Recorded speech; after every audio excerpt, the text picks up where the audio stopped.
मुख्यमंत्री देवेंद्र फडणवीस जळगाव जिल्ह्यात येत आहेत।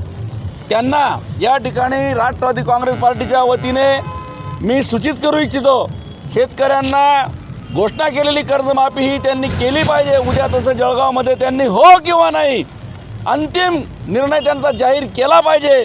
नाही केला तर तीव्र आंदोलन या जिल्ह्यात होईल। त्याचप्रमाणे अवकाळी गारपीट नुकसानग्रस्त शेतकऱ्यांना लागू केलेला 1/1/2024चा GR त्यांनी हा 30 मे रोजी नुकताच रद्द केला आणि पुन्हा 2023 प्रमाणे भरपाई देण्याचं ते सांगत आहेत।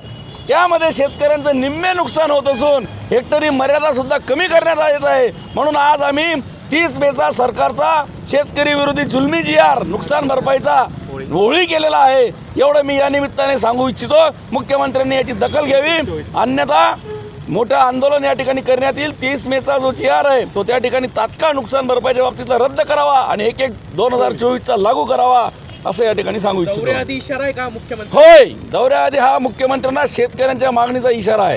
राष्ट्रवादी काँग्रेस